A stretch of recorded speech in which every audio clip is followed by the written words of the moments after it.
CM Pawan కళ్యాణ్కు ముప్పు ఉందన్న కేంద్ర నిఘా వర్గాల హెచ్చరికలతో జన సైనికులు తీవ్ర ఆందోళనకు గురవుతున్నారు. ఈ మేరకు రాధారంగ మిత్రమండలి రాష్ట్ర అధ్యక్షులు బుల్లెట్ ధర్మారావు ఆవేదన వ్యక్తం చేశారు. మచిలీపట్నంతో మీడియాతో మాట్లాడిన ఆయన పవన్ కళ్యాణ్కు భద్రత మరింత పెంచాలని కేంద్ర రాష్ట్ర ప్రభుత్వాలను కోరారు. వంగవీటి మోహన్ రంగా అంతటి కరిష్మా గల నాయకుడు పవన్ కళ్యాణ్ని ధర్మారావు కొనియాడారు. ఆనాడు రంగాను కాపాడుకోలేకపోయామని నేడు పవన్ కళ్యాణ్ని కాపాడుకోవాల్సిన బాధ్యత ప్రతి ఒక్కరిపై ఉందన్నారు. పవన్ కళ్యాణ్కి ఏ చిన్న హాని జరిగినా రాష్ట్రం అల్లకల్లోలం అవుతుందని హెచ్చరించారు.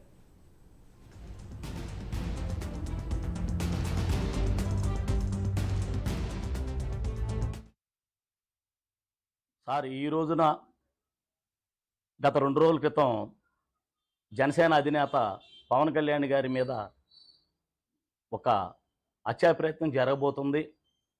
ఆయనకి ప్రాణాలకు ముప్పు ఉంది, చాలా జాగ్రత్తగా ఉండాలని కేంద్రం నుంచి ఇంటెలిజెన్స్ రిపోర్ట్ రావడం జరిగిందండి. మేము పవన్ కళ్యాణ్ గారి వీరాభిమానులు. అలాగే నా పేరు బుల్లెట్ ధర్మారావు, నేను రాధారంగ మిత్రం 2 రాష్ట్రాల అధ్యక్షుడిని. ఆనాడు వంగవీటి మోహన్ రంగా గారితో నేను ప్రయాణం చేశాను. ఆయన తీసిన చైతన్య చిత్రంలో కూడా నటించి ఆయన కూడా నా బుల్లెట్ మీద ఎక్కించుకున్నాను. కాబట్టి నన్ను వంగవీటి కుటుంబ సభ్యుడు బుల్లెట్ ధర్మ అంటారు. నేను ఈ మధ్యకాలంలోనే పవన్ కళ్యాణ్ గారికి రాధారంగ మీద రాష్ట్ర వ్యాప్తంగా మద్దతు పలికి ఆయనకి ప్రచారంలో కూడా భాగస్వామి అయ్యాను. నేను పిఠాపురంలో చేశాను.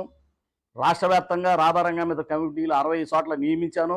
వాళ్ళందరికీ కూడా దిశానిర్దేశం చేసి ఒక పక్కన పవన్ కళ్యాణ్ గారు, ఒక పక్కన రంగా గారు, ఒక పక్కన నా ఫోటో వేసి రంగా గారి జయంతి కార్యక్రమం బ్రహ్మాండంగా అంగరంగ వైభవంగా చేశారు.